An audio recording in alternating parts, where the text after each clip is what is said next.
Thanks for the invitation. So yeah, I would like to talk about groups of birational transformations, and from the point of view of their subgroups. I'm gonna do my best to try to explain all of the words and everything. So as a beginning motivation, so our goal is to study, yeah,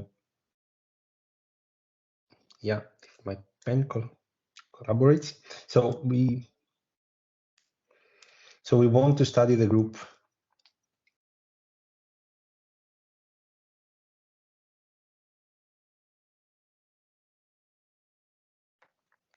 Brex, where we fix a variety. So everything I'm going to say today is going to be projective varieties, terminal, and mostly all of the results are going to be over the complex numbers, but some of the things work also over other fields. So Brex, where X is a variety, as I said, projective and everything, and we look at the maps, the birational maps from X to X.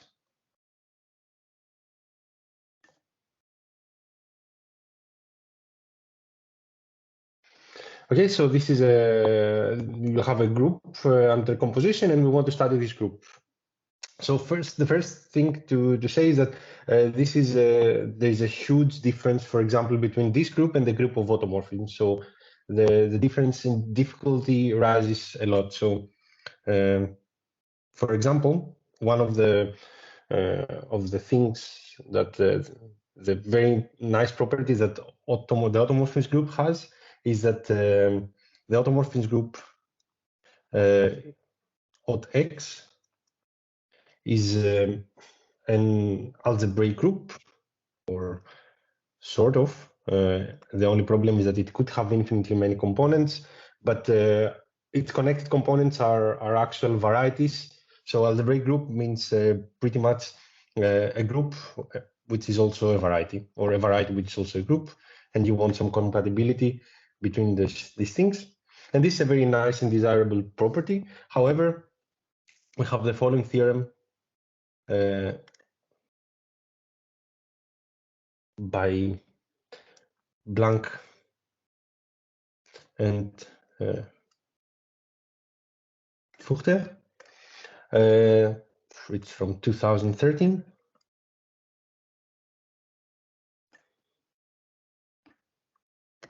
That says that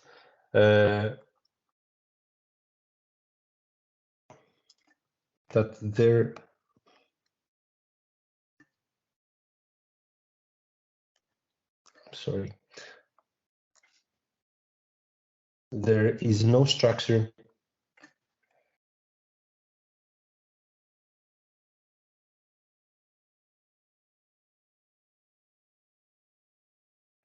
of an algebraic group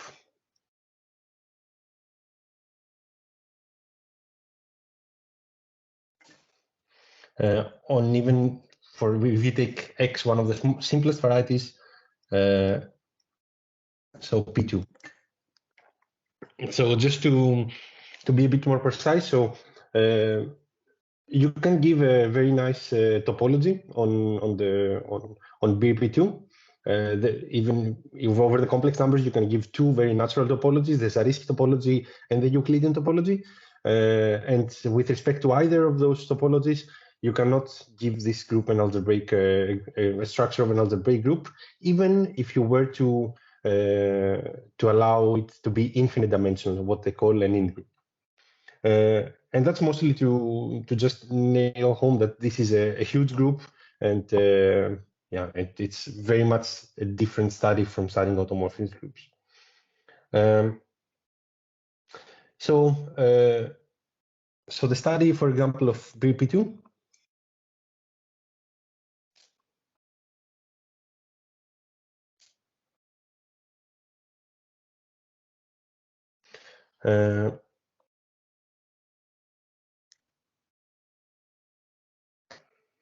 goes back to the 19th century. It's a very old story.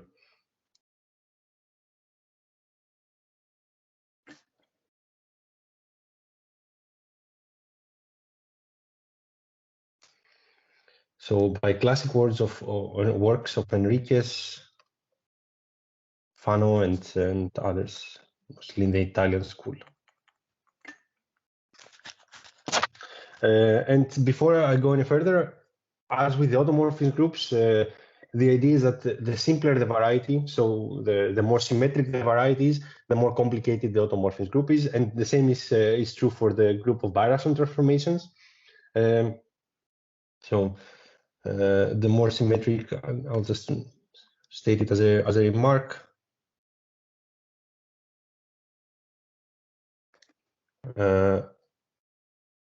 The more symmetric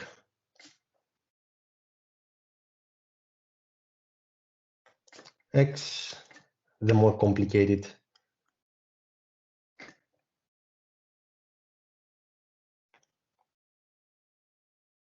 Bx.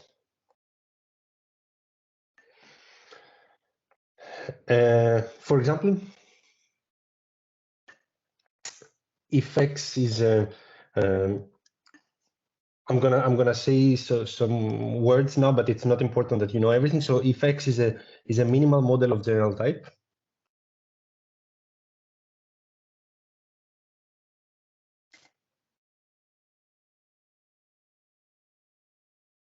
so this is pretty much the same as saying pick a general variety, and then it's gonna be like that. Then in that case, Bx is the same as the automorphism group of X, and then in that case, this is a finite group. So there's not much to be said in that case. That's why for whatever I'm going to continue, I'm going to restrict to the case where X is a simpler variety, is a more symmetric variety. So what we call Mori fiber space. But I'm not going to define what it is. I'm just going to say that what you're going to be seeing is things of the form P2, P3, Pn, C times P1, and these simple varieties. This is because the theory is rich and interesting there.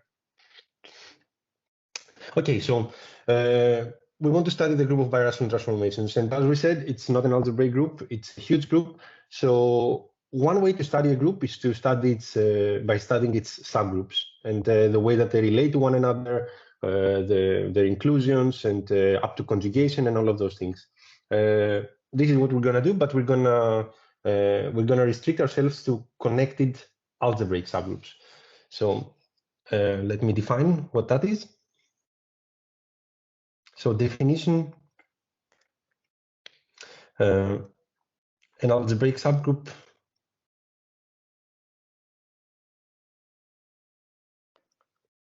of Brx is simply an algebraic group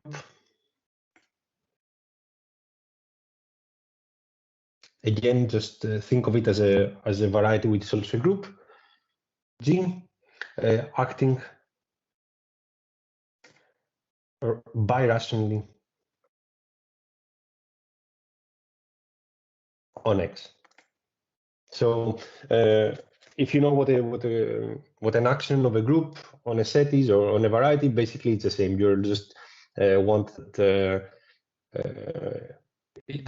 it acts by birational maps, and whenever you can compose things, you have some compatibility with the group action. It's exactly the same as acting like in the normal sense, but of course you have birational maps, so you have to make some extra assumptions, you have to ask for some different conditions. Okay, and we're gonna say that G is connected if, of course, it's connected as an algebraic group.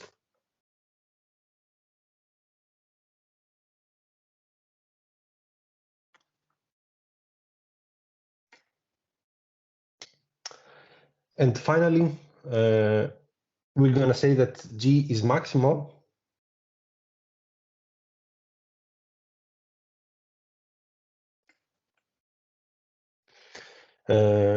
is a maximal connected algebraic subgroup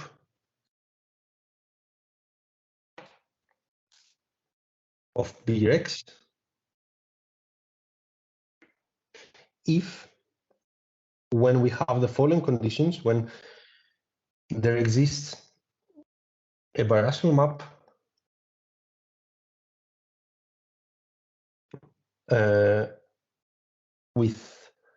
and we have the conditions that phi to the -1 is the subgroup of H, where H is another connected algebraic subgroup.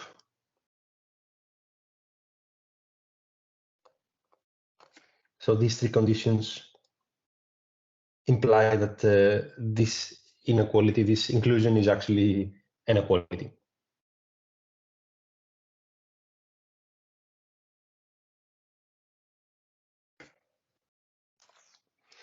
So basically, whenever I'm going to be talking about maximality, I mean it, first of all, up to conjugation, and second of all, only with respect to other connected algebraic subgroups. So not up to sets or subgroups, or we also require that it's up to connected. And just so I keep some of my sanity, I'm not going to be writing this connected algebraic subgroup everything. So whenever I'm gonna write sometimes connected CAS for connected algebraic subgroups and MCAS for maximal connected algebraic subgroup. Okay, so now our goal from now on is to study connected algebraic subgroups of Brx for a fixed variety X and see how they relate to one another. So the first result in this field came very early. So the first theorem is due to Enriquez,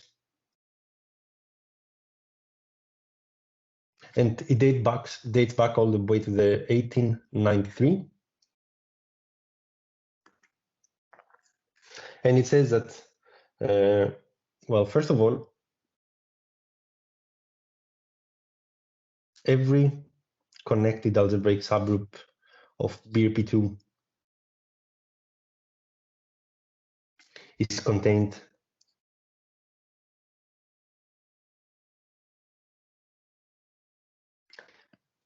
in a maximal connected algebraic subgroup. And secondly, he also classified what the maximal connected algebraic subgroups are. So he says that if G is a maximal connected algebraic subgroup, then it is one of the following. So either G is the automorphism group of P2, PGL3, or G is equal to the OT0 of the Hirzebruch surfaces, where n is not equal to 1. So, well, the Hirzebruch surfaces are some classes of rational surfaces. They are P1 bundles over P1. It's not very important for our story what they are. And OT0 is going to come into play later. So this means, so as I said, the automorphism group of a variety is a projective scheme. The only problem is that it could have like infinitely many connected components, but OT0 means just the connected component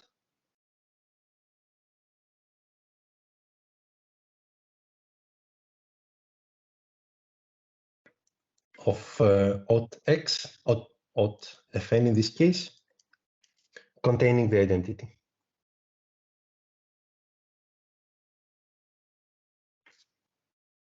So the identity is an automorphism of the variety. You take the connected component that contains it. Okay, so this was the first result. It goes back to 1893, and for more than 100 years there were no new results. This was the only thing that we had.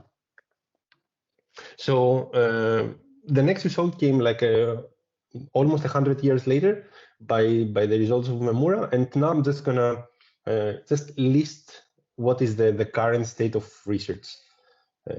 For example, so there's basically two questions in this theory. So one, the first question is, can we give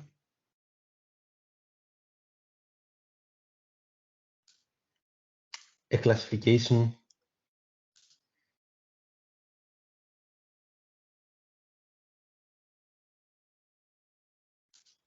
of maximal connected algebraic subgroups for a fixed variety X? And let's see when we have positive answers. So of course, when we saw that when X is P2, then the answer is yes. So we have a full classification.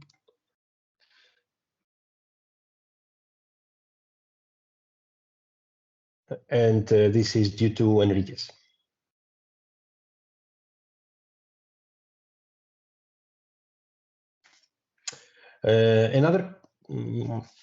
Another interesting case is when X is isomorphic to C times P1,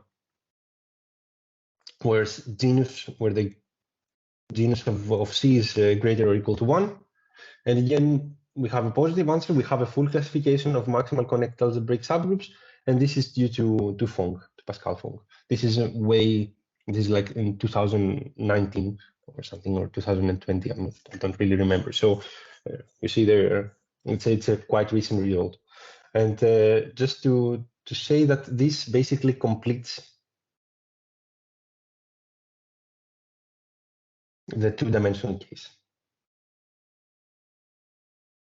Based on what I said before, that if you have a general variety, then the automorphism group, the group of birational transformations is the same as the automorphism group, which is a finite group. So there's basically nothing to say there about connectedness, about connected subgroups. But the other two cases are basically these two cases, X is equal to P2 or C times P1. So what about higher dimensions? So for higher dimensions, we have if we take X to be equal to P3,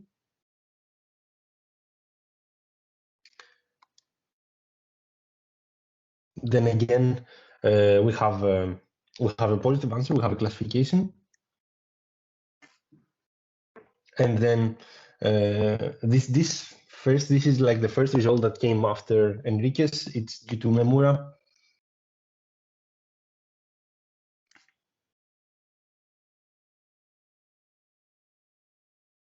I hope I'm spelling this correctly. And this was a huge work. It spanned 5 papers, more than 150 pages, and it really used the fact that we were working over the complex numbers because it used some analytic techniques. However, most of the classification has been recovered with modern and more algebraic tools by Blanc,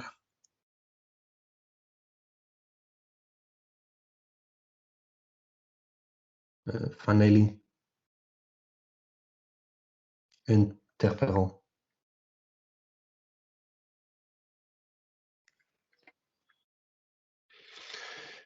And okay, then what about higher dimensions? We know nothing more in dimension 3 for non-rational varieties. And what about higher dimensions? So let's say X is equal to P n, and then we do not have a classification. We're not even close to that. But for example, when n is equal to 4, we have some reduction results.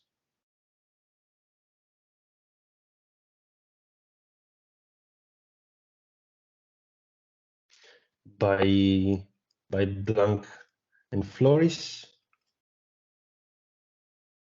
that basically say that if you're looking for maximal connected algebraic subgroups, well, you only have to look in some specific classes of varieties and groups. And well, for n is greater or equal to 4, there is some let's say some examples of maximal connected algebraic subgroups by Floris and myself. Just to say a few words is when you go to higher dimensions, even just checking that the connected algebraic subgroup is maximal, it becomes very challenging. While in lower dimensions, in dimension 2, it's quite easy, and in dimension 3, it's not easy, but it's more handleable. From dimension 4 and more, it gets very wild.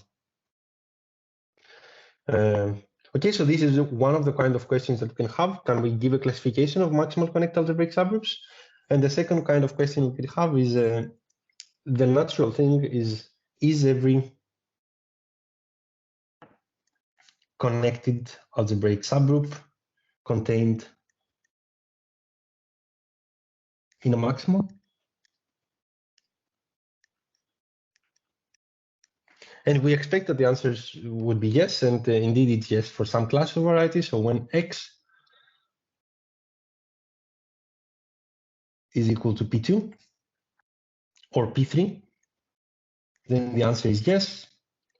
And basically, it follows from the classification of the maximal connected algebraic subgroups.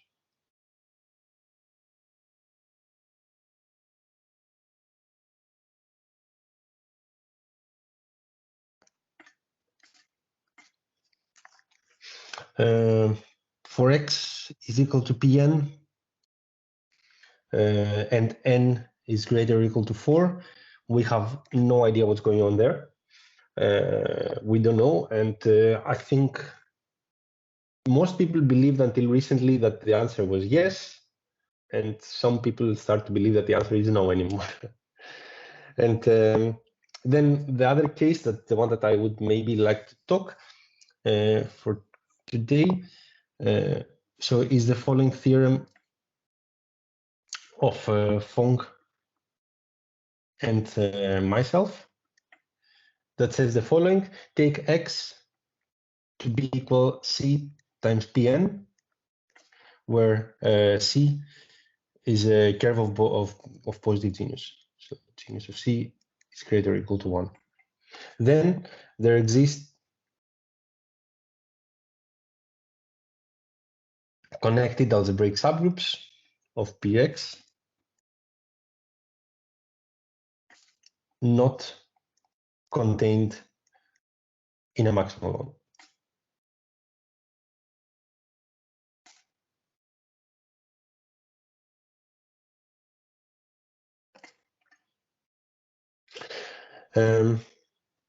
Okay, a few words for that. So the hope is that in the cases that every connected algebraic subgroup is contained in a maximal one, then this is a huge reduction results, because when we want to study just connected algebraic subgroups, we first give a classification of maximal ones, and then we go and look at their subgroups.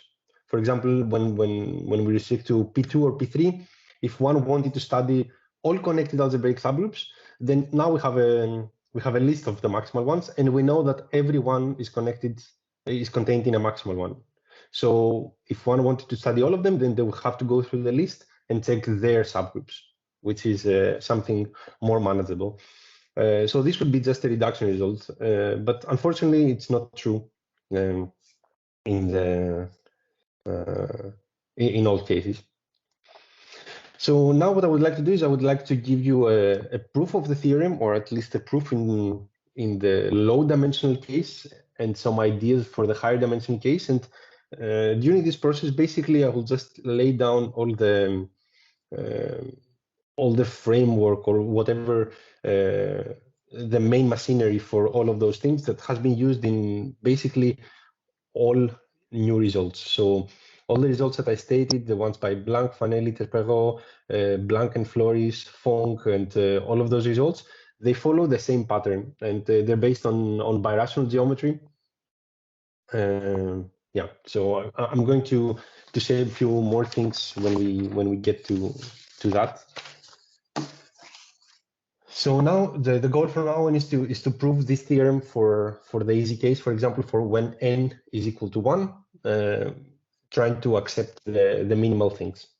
So first of all, let's see what we're going to be dealing with. So we're going to be dealing with we're going to be working with S for us or X is going to be so let's say from now on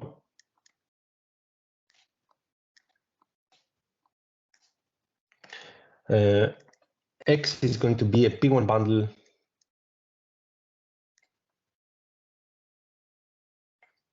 over a curve C,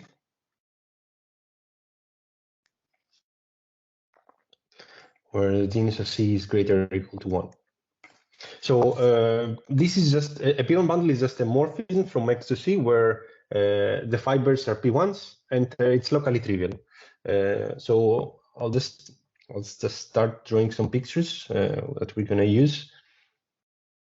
So how one should picture it is the following: you have C, your curve, and over it you have a P1 bundle. So it looks like that. So you have, it looks like C times P1, or at least locally. So these are your fibers, these are P1s. Okay. So the first we're gonna have a lemma.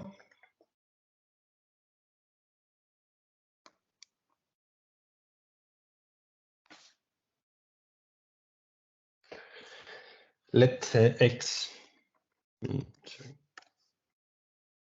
Let X over C be a P1 bundle.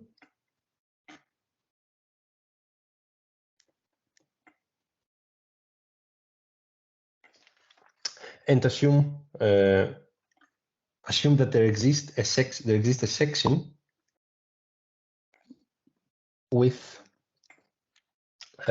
sufficiently low self-intersection. Specifically, if S squared is greater or less or equal to minus 2 times the genus of C, then the automorphism OT0 of S of X, sorry, acts as follows.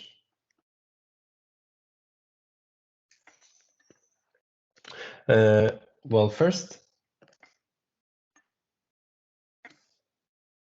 it fixes all fibers. So it sends fibers to themselves. So this means that it acts on the fibers. And then what does it do on the fibers? So it fixes the point, the unique point, which is the intersection, of a fiber with this section of negative self-intersection, and also it acts transitively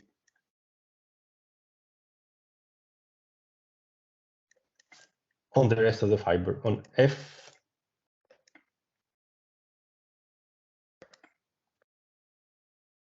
minus sigma. Transitively. Okay. So if we go back to this picture, so well, how would the automorphism group act on it? It would do nothing on the vertical, on the horizontal. Yeah, on the horizontal direction. It wouldn't move the fibers at all. And then how would it act on its fiber? It would just fix the points that are the intersection of the blue fibers with the black curve. If we imagine sigma being this section. Okay, I stated it as a lemma, but I'm not planning to to prove it. It really uses if the genus of the base curve is greater or equal to 2, then the proof is even easier. But it requires some machinery there. Okay, and then a very important step in the proof will be the following construction. So this will be the construction of a of an elementary transformation, which these are just simple maps between P1 bundles, and I'm going to explain right now how they look like. Let me just first change the color here. If I can't do that, let's say green. That's not green.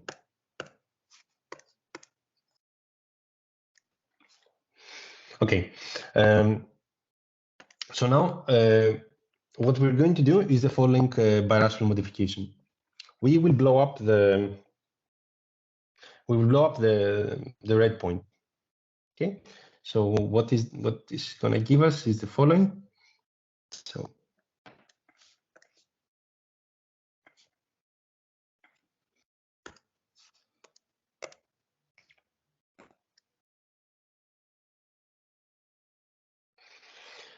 yeah, so we will do nothing on the other fibers.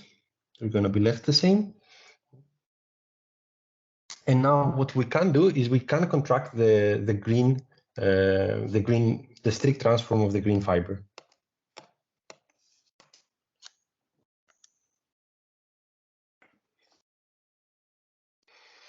Yeah. So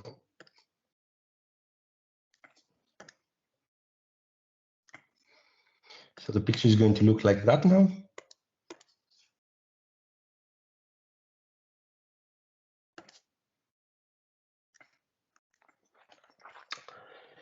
So this is our birational modification. This is what is called an elementary transformation of P1 bundles. And the resulting, this is a birational map between between these two P1 bundles, which we call phi. Yeah. So just some facts. So we blew up the point, let's call it P here.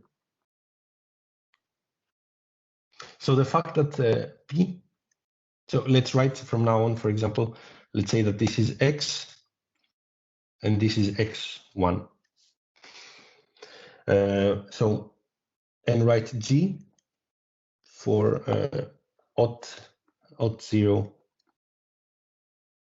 of X. Okay, so the fact that P, the point P, is G invariant, sorry,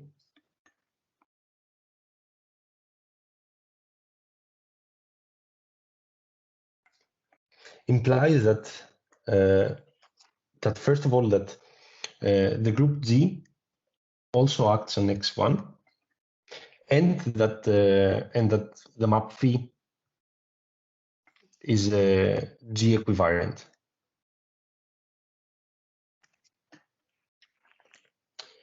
Okay, so another fact that is quite basic in the theory of surfaces, or it's not very hard to see.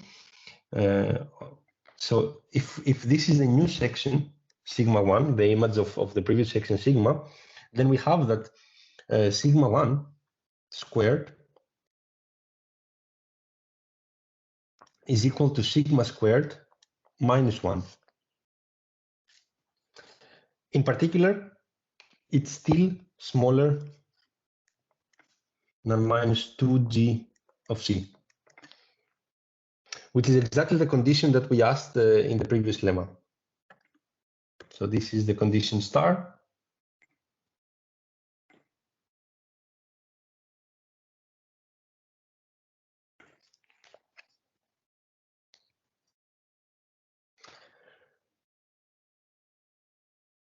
So, okay. So basically, we know how the automorphism group of X1 acts on X1. It was the same basically as the automorphism group of X acting on X. However, if you now look at the diagram here, so G, it preserved the green curve. It sent it to itself, which means that if we look at the action of G on the right-hand side, it's going to fix the green point. So, so G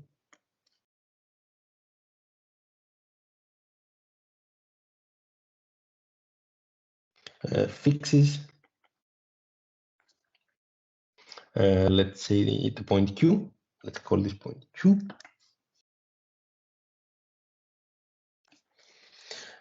However, by the description of the automorphism group, because we know the automorphism group, because we know X1 satisfies this star condition, we know that the automorphism group of X1 does not do that. So OT 0 of X1 does not fix.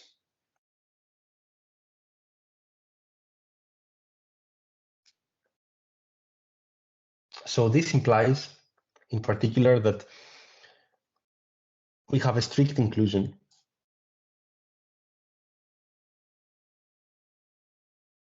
Because we said that G acts on X1, this means that G is a priori is an algebraic subgroup of OT 0 X1. But because we have this discrepancy in the way that they act, we know that it's a strict subgroup. Okay, so this is the central construction that we're going to be using. So let's prove basically the theorem in dimension 2. So the proposition is that the claim is that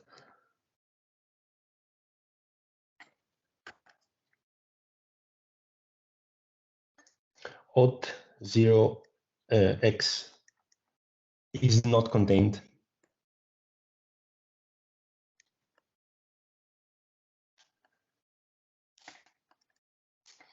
in a maximal connected algebraic subgroup. And before going on, this construction might already look like a proof to you, but it's not the case.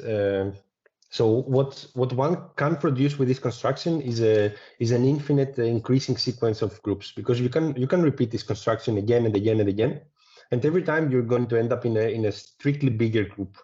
However, this is not a contradiction, because it could be that all of those groups, they are contained in another group, for example, or each one is contained uniquely in one. Okay, which is something that can happen. I'm going to comment that a bit later, but for now, just keep in mind that this is not already a contradiction. We're also going to need a few other elementary stuff from P1 bundles, from the theory of P1 bundles. Okay, so let's look at the proof.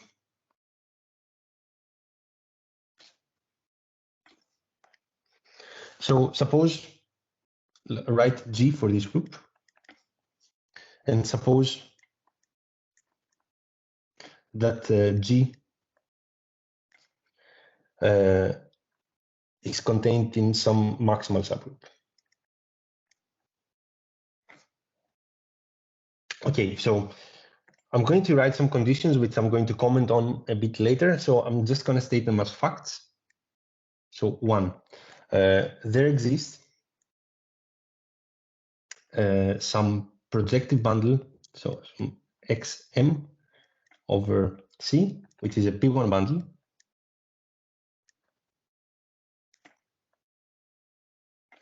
on which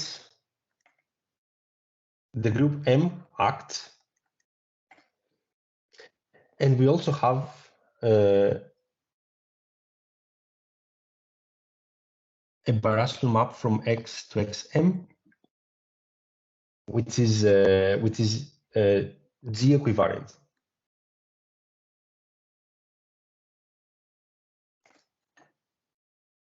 And I'm going to call this the condition 1, 1, and this the condition 1, 2.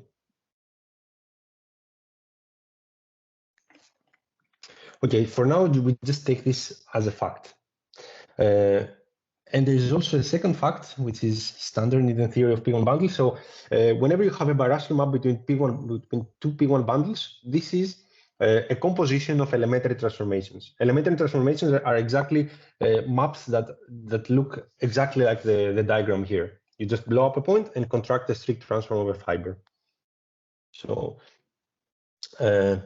so whenever you have a birational map, it is a composition of elementary transformations, And this also happens to work in the covariant case. So if you have a G equivariant map, then this is a composition of G equivariant elementary transformations. So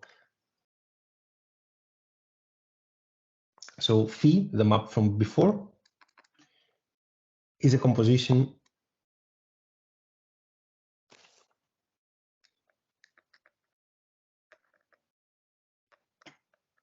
of G equivariant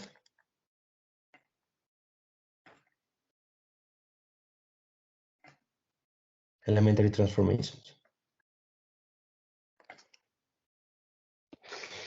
Okay, so basically what we get is a map from X. We have an elementary transformation to some X1, and from that to some X2, and so on, until we reach Xn. Okay, now we see that if you want the elementary transformation to be G equivariant, it has to be centered at invariant points. So always, if X satisfies this condition star, that it has a section of sufficiently small self-intersection, so this is also preserved by the sequence. So X satisfies star,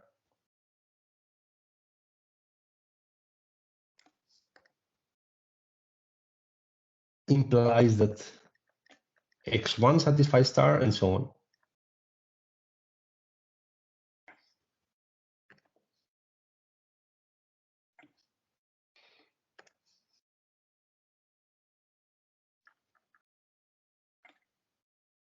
Which implies that Xm satisfies star.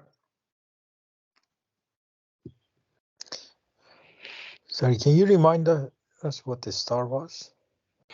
Star is the fact that the P1 bundle admits a section of sufficiently negative self-intersection. It's this one.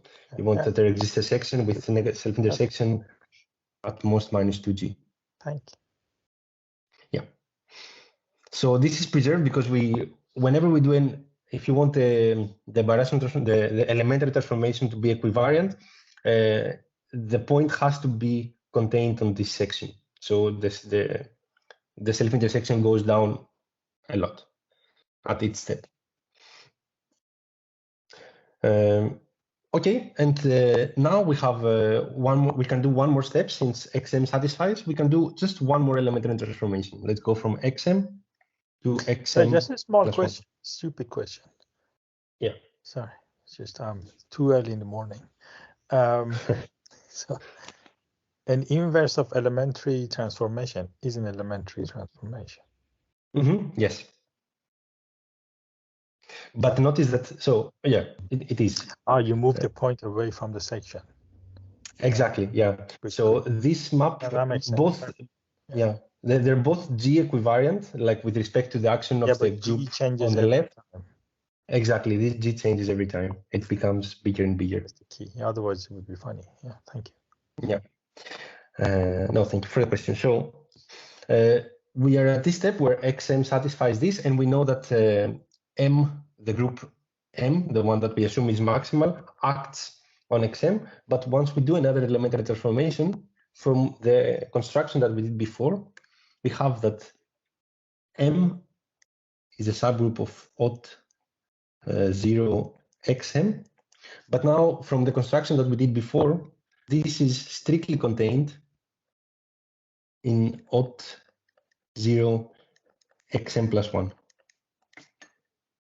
Which implies that M is not maximal, which is a contradiction.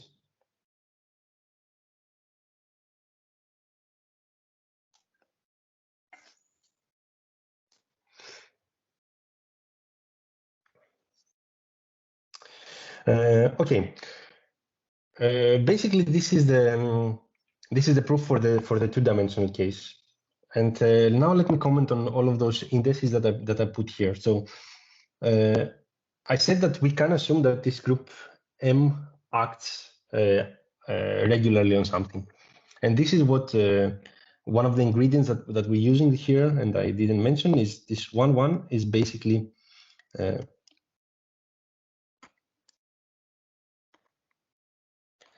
what we call the Wales regularization theorem.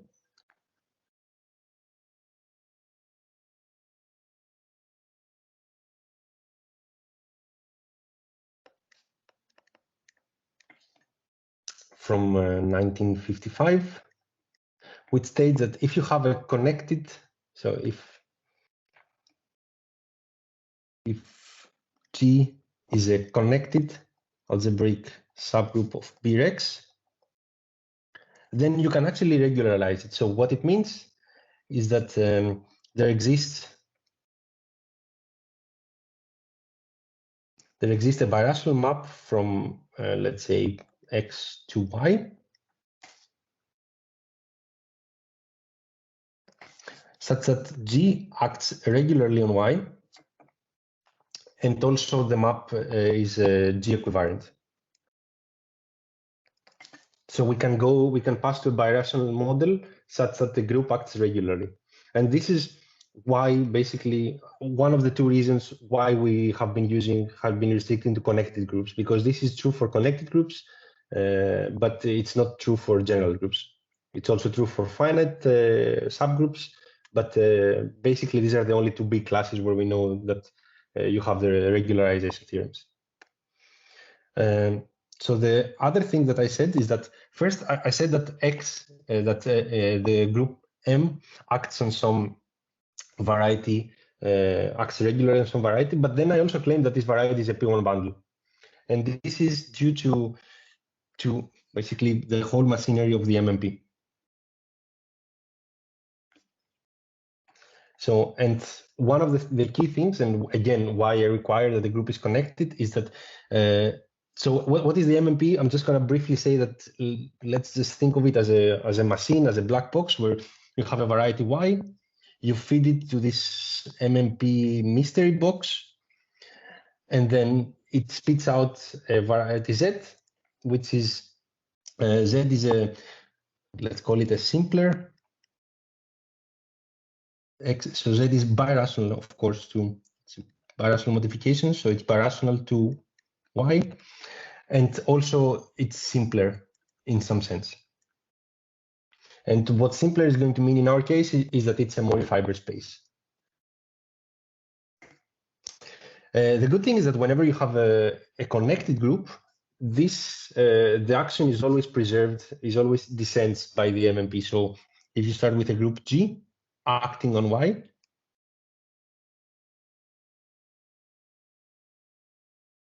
then you have the group G acts on Z. So basically, if we combine those tools together, we can first regularize the action, and then we can run an MMP and assume that it ends with a Mori fiber space, and we preserve the action of the group. So basically, this is what we did in the previous step. Is just that the Mori fiber spaces in dimension 2, which are not rational, they are always P1 bundles. Okay, and the last step, number 2, is what we call the G equivariant Sarkisov program. No, sorry, before you do that, question. Yes. So regularization, perfectly fine, and then you run GMMP, fine, you get the Mori fiber space. Why is it a P1 bundle? So what I really use from the connectedness is that I'm not running a GMMP, I'm just running a regular MMP, and it just automatically is a GMMP. Okay. So if I get your question correctly, is why do I not end up in a conic bundle? Yes. And the reason is exactly because we are actually running a normal MMP, so we're going to contract the... It's the other way around. It's not GMMP, it's MMP, and because your group is connected. Exactly. Every step is automatically G equivariant. Yeah, it would fail completely if it was finite, for example. Exactly. Yeah, you would end up with conic bundles, and then it becomes way harder. Right. Very nice. Very nice. And then the last step is the G equivariant Sarkisov program, which is, again, one can think of it of some sort of machine that just tells you that if you have, so So this is the covariant version is due to Floris. So the MMP is due to a lot of people, so I cannot just pin it on one person. So the actual Sarkisov program is due to Corti and then Hekon and McKernan, but the covariant version is due to Floris.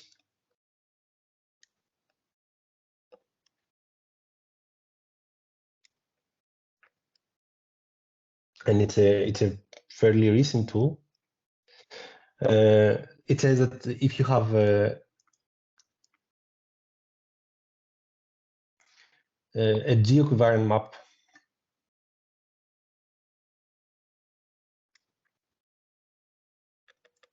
birational map and Zi are Mori fiber spaces, then we can decompose it via a composition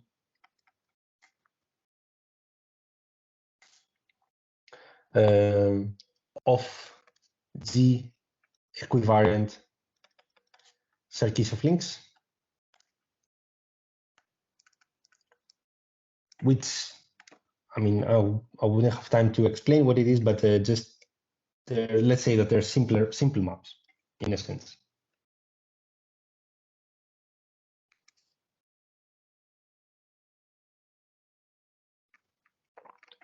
So in the two-dimensional case between P1 bundles, these were just elementary transformations. So basically, these were all the comments that I was making. Yeah, and basically the proof in higher dimension uses exactly these three tools: 1, 1, 1, 2, and 2. And we just basically allow the fact that we just take the variety X to be the variety that we start in dimension 2, and then we just take a product with the projective space. And basically all of those tools allow us to reduce to the two-dimensional case. And one last comment is that basically this is the framework for studying connected algebraic subgroups.